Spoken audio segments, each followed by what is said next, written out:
All right, well, good afternoon, everybody. Welcome to the December Wellness Webinar. My name is Laura Maloof Miller. I'm a Senior Health Education Specialist with HealthNet, and as you know, Kristen Kayla is also on the line with me. Just a couple housekeeping items to review before we begin. Everybody's muted, and so just to make upon entering so that we can avoid any of the background noise. Also on the slide, if you want to change your audio settings, you simply click on the join audio icon. If you're having any technical difficulties, feel free to chat directly to Kristen. All you need to do is open the chat box, hover over the Zoom toolbar at the top of the screen, and you will see a chat box icon there. Simply click on the icon and it should appear. Kristen will receive your messages in real time, and she'll respond to your message in order that she receives them. So if there's any delay in her response, she'll get to your message as soon as she can. Also, if you're attending this webinar in a conference room, or if you used a single webinar access code with your team, could you please chat that number of attendees to Kristen so that we can get a more accurate number on attendance? Also, please remember, financial health is one component of the dimensions of wellness. So by presenting information on managing finances, HealthNet is providing general information on money management and savings tips as a way to reduce the stress of mismanaging one component of our overall health, that is financial health.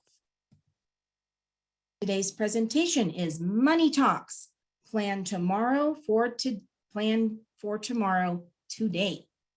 This is what I'm going to be covering: the importance of financial health, managing your budget through a crisis, defining your savings goals, understanding your spending, maximizing the workplace savings plan, and then there are 3 kinds of financial folks everyone should know. So when we think about managing the dimensions of wellness, we take care of our physical wellness by eating healthy and physical activity. We also take care of our emotional wellness by focusing on things that make us happy and managing stress. We take care of our spiritual wellness through meditative practices and feeling connected to nature and prayer. So why do we focus on financial health? Well, money stresses us out. 73% of Americans say it's a source of angst in their lives. It weighs heavily on us more than politics, which came in at 59%, and our work at 49%. And because our finances affect our lifestyle and are intertwined with our sense of well-being, the rest of this presentation will explore how to balance financial health. Now, according to the 2014 stress statistics by the American Institute of Stress, money was the number 2 cause of stress. Now, that was sandwiched between job pressure being number 1 and health as number 3. So with so many Americans stressed out about money, that stress could put them at higher risk for lower quality of life and health. Financial stresses have been linked to migraines, cardiovascular disease, missed days at work, sleep issues, and much more. These stresses also affect our mental health, such as depression and our mood. So when you're stressed out, what sounds good to you? An apple or something deep fried and smothered in chocolate? Your finances and the amount of stress you feel as a result, that can cause you to engage in a variety of unhealthy behaviors, from overeating to smoking to experiencing feelings of hopelessness. When money is tight, it's hard to see the light at the end of the tunnel. And just when you think you're turned a corner, an unexpected expense or a job loss derails your plan and you begin chugging backward again. Unfortunately, setbacks are common and you won't get out of debt overnight. While we can't always control what happens to us, we can control how we respond. So try these tips to reduce stress and manage your stress. Now, exercise can ease stress, can boost your mood and energy, and improve your self-esteem. So try to be active about 30 minutes most days of the week. Give your mind a break from worrying. Try meditation or deep breathing to ease stress and feel more balanced. Now, money troubles can make you feel like a failure. One of the best ways to feel better about yourself is to help others. When you volunteer, you feel more confident, you learn new skills, and you stress less. You know what stress spelled backwards is, right? It's desserts. However, a healthy diet can improve your mood, energy, and outlook. And don't beat yourself up over money troubles. Many people struggle with the same issues. Now, it might be a while before things improve, so be patient with yourself. And you've probably gone through stressful times in the past and survived. What helped you succeed before? You may want to try a similar strategy today. This might be a great time to learn some new skills or take a class. Taking risks helps you gain confidence, and new skills might help you get a new job or better deal with problems. And when you're stressed about our finances, you don't need to hear about stress going on in the world too.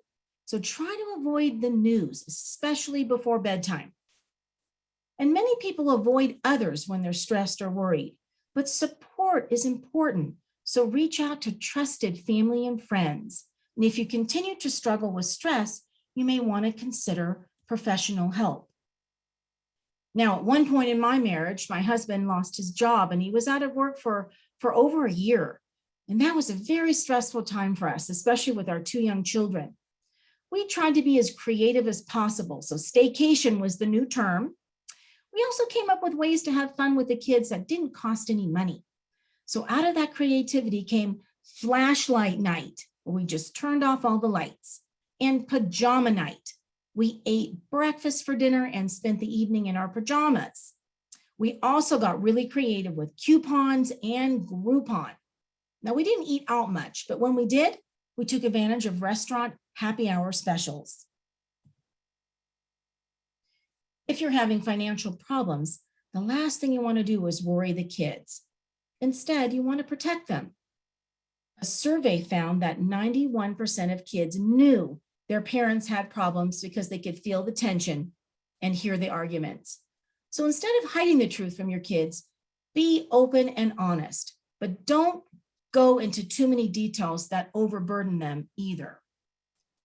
Tell them that there may be some changes, such as cutting expenses, but then stress that your number one goal is to take care of the family. Now, vary what you say depending on your kid's age. Younger children may think things are more serious or take them literally. Like the time I told my daughter, she must have been in kindergarten, "Hey, I ran into Caleb's mom today." And she looked at me and said, "Well, why did you run over Caleb's mom?" My daughter's 15 now, and we're just about finished paying for the therapy. Other kids might know other families that are facing the same issues. They probably have a better understanding of what's happening, how it impacts the family. Listen to their concerns and ask them for their ideas. Being asked to be part of the solution will make them feel included. Help them learn how to handle money. Set up a savings account for them and let them pay for their own small items when shopping. Children are strong and they will get through these tough times, but still watch for signs of stress. We have teenagers who are very much aware that we have a budget. They see my husband and I entering our receipts into our budget app. We're open and honest with them when they want something. For example, they both have archery bows and they expressed interest in getting cases for them. So we have open discussions about needing to budget for an item like that. They are also aware that we budget for vacations and even going out to dinner. You know how expensive it is, family of 4 with 2 teenagers? It can be expensive to go out to dinner, so we plan for it. Why would someone stay in debt? Well, they want to keep up appearances. It's the dreaded keeping up with the Joneses. Who knows? The Joneses may have a leased BMW. They could be underwater with their mortgage. They could be the most broke people in your neighborhood. Not not the best example to follow. Some people are unwilling to sacrifice. How could you possibly give up eating out 3 nights a week? Well, you'll never know until you're willing to give those things up in order to build a legacy for your future. And if you're in a lot of debt, something in your lifestyle must change. So what changes are you willing to make? Some people fear change. Debt can be comfortable. It's if you've always used a credit card, you've always had car loans, then you know what to expect. The unknown can be scary. And some people have been in debt so long and they want to kick debt to the curb, but they just don't know how. It can seem almost impossible to get out of debt. It isn't easy. It takes a lot of discipline and hard work, but it's not impossible. I remember the first time I had a credit card, it had a $1,000 limit. I went right out and bought a $1,000 couch for my boyfriend. What a financial lesson did I learn with that experience. I had no idea what interest was. All I saw was the $10 a month payment. I didn't even know what the interest rate was on the credit card. And I was still paying for that couch long after the boyfriend was gone. The important thing is that I learned from that lesson and I have not repeated it. The first step is to know where you are right now with your savings goals. So ask yourself these questions. The answers to these questions will help you define your savings goals, where to start, and how to make a plan that makes your money work as hard as you do. Do you have a short-term money goal? This is a goal within a year, like the next year. Long-term money goal. This is a goal within 5 years and beyond. Do you spend more than you make? Do you regularly contribute to a 401k or some other type of retirement account? If you don't participate in a retirement account with your employer, it may be worth looking into. Your employer may kick in some matching funds. That's like free money. Do you regularly save into like another account besides in a retirement account? And do you have credit card debt? Knowing how much total credit card debt you have is really important. Lastly, do you have a savings account for like emergencies when they come up, and they come up? Here are some practical ways to save money. Save money. You want to say goodbye to debt. Monthly debt payments are the biggest way your money says goodbye when it comes to saving. The fastest way to pay off debt is with the debt snowball method. Now, this is where you pay off your debts in order from the smallest to the largest. Once your income is freed up, you can finally use it to make progress towards your savings goals. I'm going to review this method in just a few more minutes. Cut down on your grocery budget. Most people, after they do a budget, they sit down, do their budget, they are shocked to find out how much they're actually spending at the grocery store. It's so easy to walk through those aisles, grabbing a few more items here and there, and then top it off with those fun goodies at the register. But those little purchases, AKA budget busters, add up quite a bit and end up blowing the budget. Save money on groceries by planning out your meals and taking a good look at what you already have in your pantry before heading to the grocery store. And another tip, if you really want to stick to your list, leave the kids and hubby at home. Cancel those automatic subscriptions and memberships. Chances are you're paying for multiple subscriptions. Maybe it's Netflix or Hulu or Spotify or gym memberships or trendy subscription boxes like BarkBox. That's a little gift our dog gets every month with treats inside, and Amazon Prime. It's time to cancel any subscriptions you don't use on a regular basis. Buying generic. Hands down, one of the easiest ways to save money is to give those name brands the boot. Generic brands of medicine, staple food items, cleaning supplies, and paper products cost far less than their marked up brand name friends, and they work just as well too. What about the cable? It's no secret that cable prices are rising like crazy. The average monthly cable price for TV is about $217 a month, including all the fees.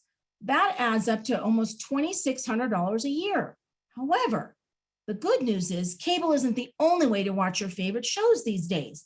Cut the cord and find out how to save big with the alternates to cable, like the network apps and streaming services. Also, you can save money automatically. You can set up your bank account to automatically transfer funds from your checking account into your savings account every month. Okay, if that sounds a little scary to you, you can also set up direct deposit to automatically transfer 10% of each paycheck into your savings account. Now, what if you get a work bonus or an inheritance or a tax refund, or even a random stimulus check? Put it to good use. If you've got debt in your life, you'll be better off using those funds to pay off your student loans or the balance on your credit card instead of stashing that money away. Also, if you get a large tax refund each year, it's time to adjust the withholding in your paycheck so that you can bring home more money each month. The goal should be to break even. Did you know that you can save money on your electric bill just by making a few tweaks to your home?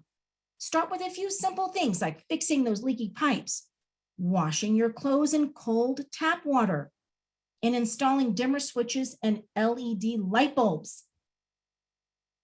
What about discounts? You never know until you ask, and you should always ask. Next time you're getting tickets to a movie theater, museum, or sporting event, check to see if they have any special discounts for seniors, students, teachers, military, or AAA members. If not, never underestimate the negotiation power of cash. Skip the coffee shop. Ouch. This is a painful one. I get it. But instead of spending $5 on that daily latte, you can save money by making your own coffee at home, purchasing a bag of local beans from your neighborhood coffee shop and brewing it at home. This will actually save you a lot of money in the long run. What about those cash back apps and coupons? Nothing beats a good old-fashioned 20% off coupon when you're buying something. Did you know that there's plenty of cashback apps out there to help your savings go even further? What about the mortgage? With the rates so low these days, run the numbers to see if refinancing could help you save money and cut years of interest off your mortgage. Sell everything that doesn't bring you joy.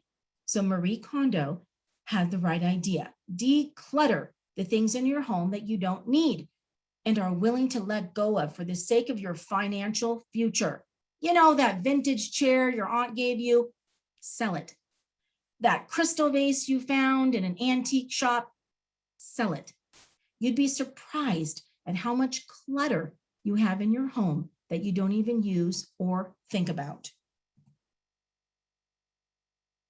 Expenses. How do you define expenses? Well, that's the things that make the money say goodbye. So we have the fixed expenses. So these are things you probably think of first. This includes items like the things that don't change: your rent, your mortgage, car payments, loans, insurance. It could even be things like the garbage bill or an HOA fee. Then we have variable expenses. This is often where the rest of your money goes: eating out, entertainment, hobbies, gifts, you know, that little extra something you pick up that wasn't on your shopping list. These are the areas where you can save the most by cutting back just a little. And of course, these are the one-time expenses. That's exactly what they sound like. Expenses that come up just once in a while, but can be big. These things include like home appliances, a car purchase, car maintenance, like new tires or vacations or household repairs. I like to call these the onesies. And man, can they set you back. I don't know about you, but it's when the pet gets sick, and even though you have pet insurance, it's not covered. The computer breaks, the TV stops working, you lose the key fob to your car. Ouch, that is so expensive to replace. It's the oil change that turns into much, much more. It's when the washing machine needs repair. You get the picture. And so that you're not taken off your guard with these unexpected expenses, some financial experts recommend having a savings of $1,000 as an emergency savings for those unexpected expenses. Now, sometimes with a little planning, you can actually see some of these coming, or you can be prepared for when it does happen. If you don't have an emergency fund and something happens, perhaps you can negotiate payment terms such as maybe 24 months interest-free. Now, there are lots of ways to reduce debt. Okay, according to financial expert Dave Ramsey, the debt snowball method is the quickest way to get rid of debt. This is how it works. You list your debts from smallest to largest. Then you make the minimum payments on all of the debts except for the smallest one. You throw as much money as you can at that one. Once that debt is gone, take its payment. As you can see in step 2, there was a $10, which is now going onto the hospital bill. So once the debt's gone, you take that payment and you apply it to the next smallest debt while continuing to make the minimum payments on the rest. So you repeat this method as you plow your way through debt. Now, the more you pay off, the more your freed up money grows, kind of like a snowball rolling downhill. Now, this is not easy, and it could take a while, but it will be worth it. Now, if your employer offers a 401k match and you aren't taking full advantage of it, you're missing out big time. Talk to your HR department to set up an account. Also, see if your employer offers an opportunity for you to learn more about this area, such as educational offerings typically given through a financial wellness provider. They will help explain the benefits of a 401k plan and educate employees about the usefulness and advantages of investing and retirement planning. Now, if your employer offers a matching contribution, employers can incentivize employees to boost their contributions to take advantage of this free money offer, encouraging workers to build their nest egg. Now, a health savings account, an HSA, these are triple tax advantaged, meaning you never pay taxes on the amount that you contribute, invest, or spend. The money is yours to keep forever. And so the more you put in, the more you'll have available later in life for expected and unexpected healthcare needs. The HSAs and flexible spending accounts, they are similar, but they have some key differences. While the HSA, that is for healthcare costs, the FSA can generally be used on a wider range of expenses, such as childcare or even adult daycare. Now, HSAs are tied to high deductible health insurance plans, and they can be rolled over at the end of the year. And if your employer offers the FSA, you can open that even if you opt out of health insurance, but the funds might not roll over. This could be use it or lose it money. And some employers may offer transit benefits. They may pay for all or a portion of public transit passes. What a great incentive to use public transportation. Some companies may provide employees with tuition reimbursement programs and or cover a portion of student loan payments. Now, employers can also look at this as an opportunity to attract talented young employees. It helps them lower their debt obligation, which in turn encourages them to increase their savings rate. Also, this encourages employees to take advantage of their skill set or go for that advanced degree, which may open new opportunities for advancement. And by partnering with third-party companies that provide discounts at a range of stores, employers can help employees save money on items they would purchase anyway. One such provider is called PerkSpot. This provides discounts at hundreds of merchants, things like Target, Best Buy, Sprint. For me personally, at HealthNet, we have such a program, and I've used it to search for discounts on gift baskets, tickets, and hotels. With the amount of stress Americans are facing is unprecedented, and seeing a therapist can be hundreds of dollars per session. EAPs generally offer a set number of free counseling sessions to employees. In addition, some employers offer those free sessions per issue, meaning that if you have completed all your sessions for one problem, you could start over with another one. Now, aside from health insurance, many employers are offering a full range of options to beef up coverage in the event of a catastrophic event or accident. Employees can often add more life insurance, critical illness insurance, disability insurance, and even pet insurance in some cases. I don't know about you, but my biggest obstacle to financial success is simply discussing matters with my husband. Money is the most uncomfortable subject between the two of us. Every time we discuss it, even with the best intentions, one of us ends up very upset. For me, the communication style is the biggest barrier. It's like we both start speaking other languages. We can't understand each other. It's really frustrating. So, start off with your goals. Ask your spouse or significant other when he or she wants to retire and what he or she wants to do after retirement. Ask what his or her dreams are. Where would they like to be in 5 years or 10 years? The point is to think positively about money by asking where it can get you. Now, before the discussion, you should evaluate your own spending and figure out where you spend too much. For example, I really wasn't aware of how much I was spending each week at the grocery store. No matter how big your spouse's mistakes are, never, ever give any sign that you are anything other than compassionate and loving.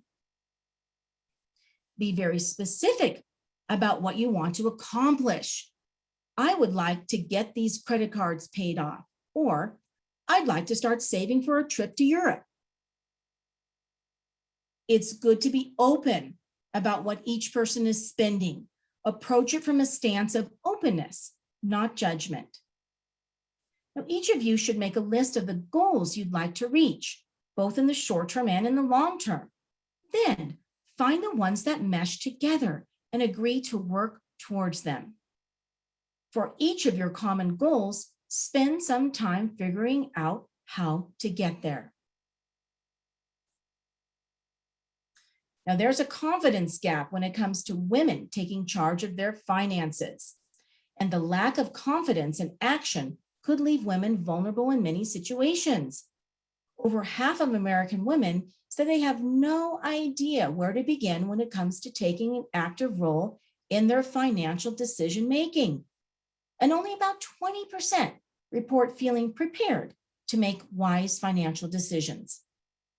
With increasing lifespans, higher divorce rates, and women not marrying as often, more than 80% of women may face being solely responsible for their own financial well-being. Now, according to one financial institution, almost half of the divorced women they helped didn't have a good handle on their finances before their divorce. Many of them wish they would have been involved because not knowing what they had, where it was, or what it was worth left them feeling vulnerable in the divorce process. Make sure you check your credit card report regularly and know what is in your name. Both assets and debts carry responsibility. On average, women live several years longer than men and marry partners who are a few to several years older. This is according to data from Pew Research Center. The result is a 5 to 7 years of widowhood for typical women. After her spouse dies, it often takes months to locate all the assets and figure out what the new widow will need to budget for her ongoing living expenses. Mind you, often all this work while she is still grieving the loss of her partner. Now, money doesn't have to be scary, but you need to be willing to ask questions, seek answers, and find a person or perhaps a small group of people who understand financial matters and is or are willing to discuss them with you in a meaningful way. If an advisor or someone you're confiding in is speaking over your head or using technical language that isn't meaningful to you, let them know, or find someone else to speak with who is skilled at breaking complex concepts down into simple terms. On a side note, I asked my husband to show me, hey, where's our money located in the event that he was in and out of consciousness in the hospital or in a coma? Which bills are automatically paid? Which ones arrive in the mail? Now, being the kind soul that he is, he went a step further, and with all kinds of screenshots, he created me a 40-page document that showed me how to pay our bills. Okay, after he helped me up off the floor, we reviewed it together. Honestly, I haven't looked at it again, but I need to, and I need to ask for the Cliff Notes. Credit cards can be a slippery slope. It's so easy to pay with a credit card. You don't even feel the money leaving your pocket.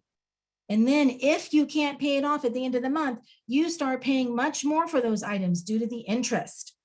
So here's some credit card tips. Use your bank's debit card.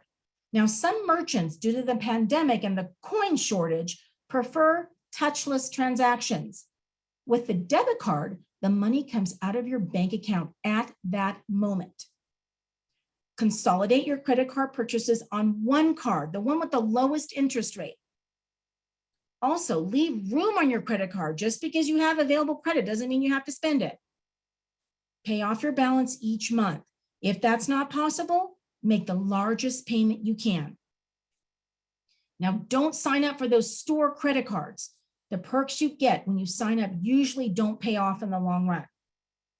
Also, be aware of those discount and points cards. They typically have higher interest rates. You should think of your credit card as a last resort. Only use it when you absolutely need to, like a car or a home repair that must happen right now. I love shoes. I really, really love shoes. I don't think you understand how much I love shoes. When I see a cute pair of shoes in the store that I really love, I want to buy them right then and there. I almost can't even help myself. I have to have those shoes. But I think back to a lesson that my mom taught me years ago. Wait overnight. It's best to take a breath, let the emotion die down, and wait overnight. When you sleep on the decision, you put some time between your emotions and the transaction. You wake up the next morning with a fresh perspective. You may ask yourself, do I really need that? Chances are you don't. So here's some 4 basic financial personalities and a link to the quiz that goes with it. Confident money manager. You are excited about managing your finances. These people are likely long-term thinkers and planners and more likely to create and stick with a financial plan. But while the focus is on building wealth is energizing, confident types might be challenged when seeking a second opinion, moving too quickly, or overanalyzing too many options. Are you a short-term strategist? You are a careful and cautious planner who does your research, making you more likely to take time to make a well-informed decision than the confident money managers. While you create budgets to stay on track, you are more motivated by the short-term financial goals like, hey, what am I going to spend tomorrow? Over the longer-term planning like retirement. And because you're a strategist, however, you may miss out on opportunities as you evaluate every option before committing to just one. Are you a value-based planner? You're a future-oriented, charitable, and tend to make financial decisions based on your values and what's important to you. Your focus on accumulating wealth in the long term comes from your desire to help make a difference in the lives of the people and organizations you care about. While you have a heart of gold, you tend to place less interest on your own daily finances. And you may want to consider working with a financial advisor who can help you keep tabs on anything you're missing. And the laid back balancer. You have a relaxed approach when it comes to money matters and put more importance on living your life and following intuition. For example, a monthly budget may not be something you do because you find it too limiting. You keep tabs on your money, but you may not be totally up to date. So let's take a look at a few of the questions from the survey. How do you prefer to make your purchases? Are you a spur of the moment or a careful take, or do you take careful consideration, or are you somewhere in the middle? How do you feel about a budget? Oh gosh, is that too restrictive? Is it a pleasant feeling? Or are you, again, somewhere in the middle? Just think about these. Are you someone who leads with your heart or with your head when you make a financial decision? Does your mood or your budget guide you when making purchases?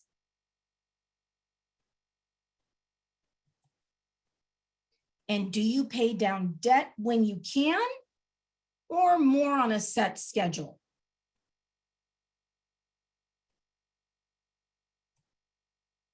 And how do you approach investing? Do you look for investments with a social impact, or maybe not so much? So I put the link to the quiz in there, so in case you wanted to take it yourself. This was just a few of the questions that were on the survey. Let's do a poll. All right, I'm going to run the poll here. Is it better to buy or lease a new car? All right, let me start this. Your choices are: it's better to buy, it's better to lease, or neither. I'm going to launch the poll.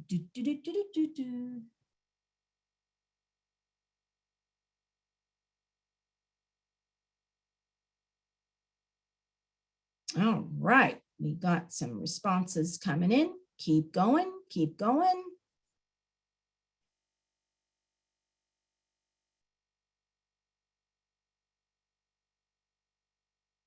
Is it better to buy a new car, lease a new car, or neither?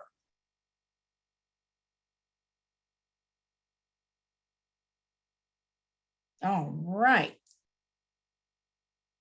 Couple more seconds here. We've got 70% have voted.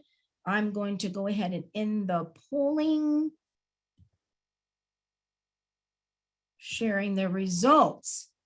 All right, 60% of those who participated said buy, 12% lease, and 27% said neither.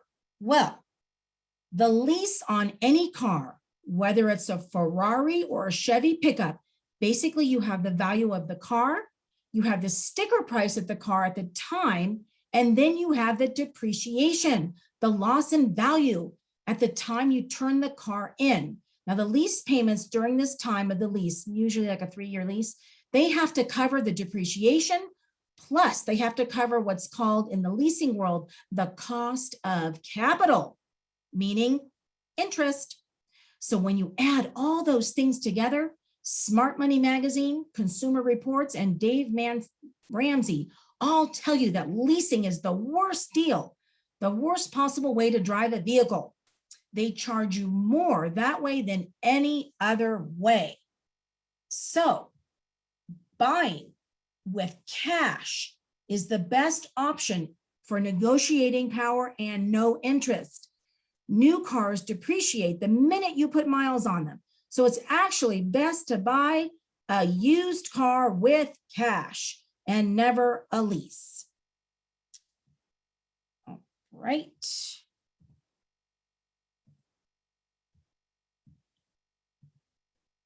All right. So how are we going to enjoy the holidays without going into debt? I totally get it. It might actually be too late for some of you, Especially with shipping and product delays, you may already have all your gift wrapping, gift giving all wrapped up this year. However, these are still good tips if you plan, so you can help plan for next year. You know that buy now, pay later? That's the approach far too many of us take for funding the holidays. We're racking up immense amounts of credit card or quick loan debt when we're buying expensive gifts, purchasing the latest fashions, eating out too much, or taking the year-end vacations we can't afford. In fact, over half of all Americans take on more debt during the holidays. That's according to a recent CNBC report. Before spending a single cent on the holidays, consider the following. Set those expectations early, spend less money, avoid getting into holiday debt, tell your family and friends what you're doing, and ask for their support. You need to commit yourself to a restricted budget. Now, according to Deloitte, the average American family spends $1,000 to $2,000 on Christmas gifts. So keep in mind what you want to spend in total or per person, including travel and meals, and adjust your budget accordingly. Do you really need to give neighbors and extended family gifts this year? Is there anyone you can skip? Furthermore, you can communicate with close friends, siblings, children, and other loved ones that while you intend to give gifts, you will do so on a more limited basis. What about those discount days? You know their names: Black Friday, Cyber Monday, the late November shopping extravaganzas. You can save up to half the normal full purchase price. Or you could do a non-spending holiday tradition. Maybe it's a movie night. Maybe it's a bonfire at the beach. Maybe it's a day of sledding or driving around the neighborhood looking at the lights.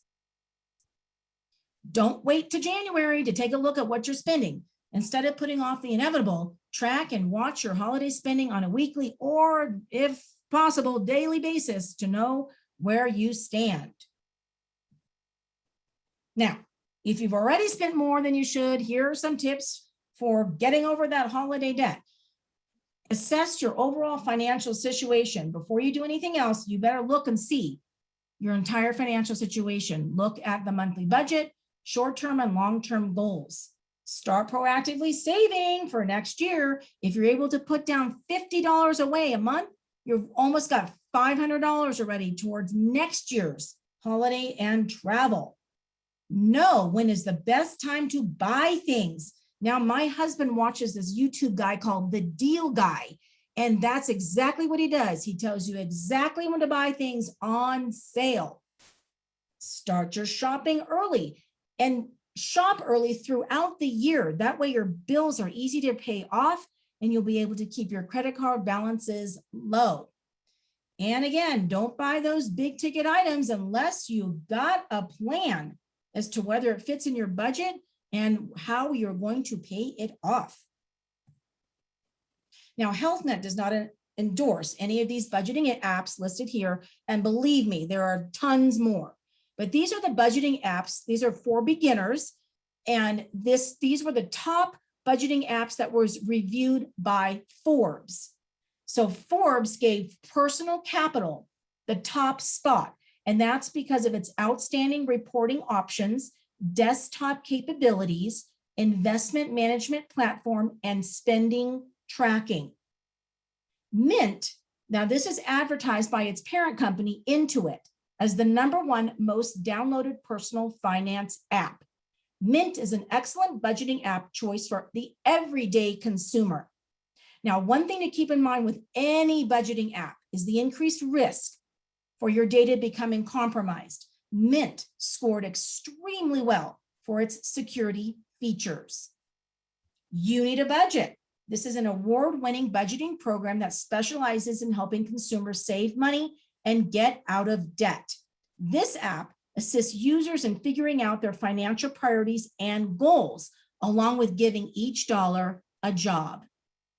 Pocket Guard is an effective budgeting app for the ability to show the simple numbers: how much money you have, how much are your bills, and how much is left over.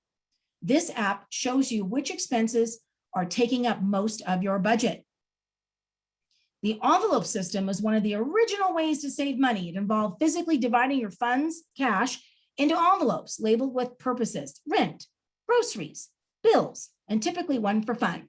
With Good Budget, the Good Budget app, you can use the same budgeting method, but digitally.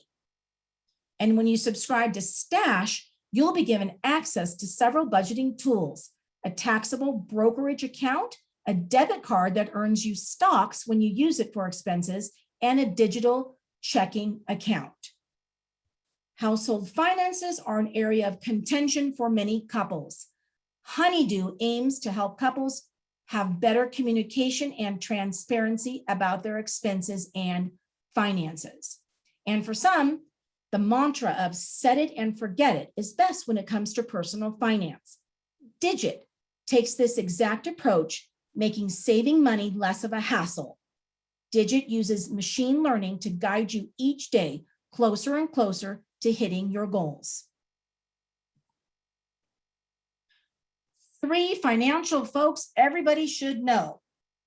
This is my last slide before getting to the Health Net programs. Your financial advisor, this helps you with the big picture, keeps your money working hard, prepares you for emergencies and retirement. They created detailed plans specific to your needs.